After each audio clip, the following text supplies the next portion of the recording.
మొన్న వెళ్ళావా లేదా? నేను హాస్పిటల్ మంచం మీద ఉన్నప్పుడు చూడడానికి వచ్చావా లేదా?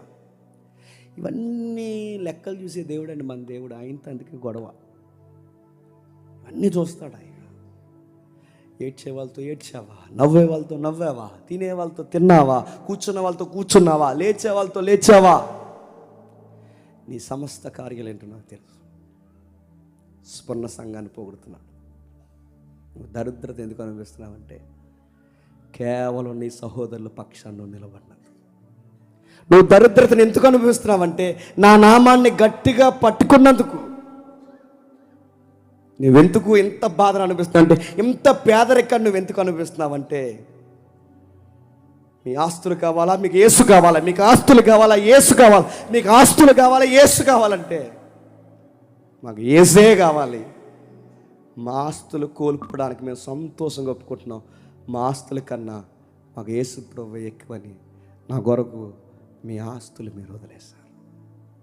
స్వర్ణ, నాకు నచ్చిన సంఘం, పాయింట్అవుట్ చేయబడిన సంఘం ఏదైనా ఉందంటే ఈ సంఘమే.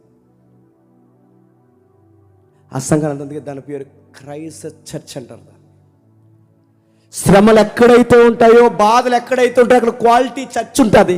ఎక్కడైతే లగ్జరీ ఎక్కువైందో చెప్పండి, సుఖాలకు మరిగిన సంఘం ఎక్కువ అక్కడ ఉంటుంది. ఇప్పుడున్న లెక్క ప్రకారం, క్రిస్టియన్ సర్వే ప్రకారం మంచి సంఘం ఎక్కడుందో తెలుసా? చైనాలో ఉంది ఇంటర్నల్గా. ఇప్పుడున్న క్వాలిటీ చర్చ్ ఎక్కడ తెలుసా? గల్ఫ్ ఏరియాలో ఉంది ఇంటర్నల్గా. ఇప్పుడు సుఖాలకు మరిగిన సంఘాలు ఎక్కడ చెప్పినా మన తెలుగు రాష్ట్రాలు కూడా ఎక్కువైపోయాయి ఇప్పుడు బాగా. ఏముందా మీ గోల్స్? రాజ్యాలు, వ్యాపారాలు, సామ్రాజ్యాలు విస్తరింపజేసుకున్నట్టే విస్తరింపజేసుకుంటున్నారే తప్ప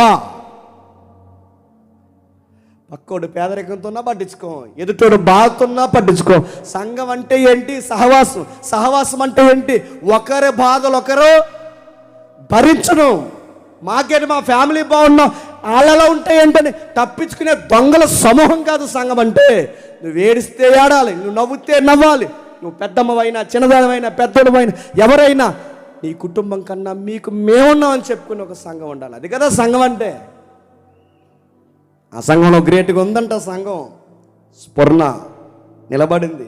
వాళ్ళు అంటున్నారు, ఎంత బాగా మాట్లాడతారు చూడండి. చదువుదాం వచ్చిన త్వరగా 8వ వచనం నుండి.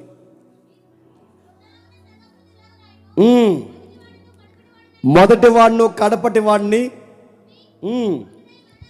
మృతుడై మరలా బ్రతికి తిని చెప్పు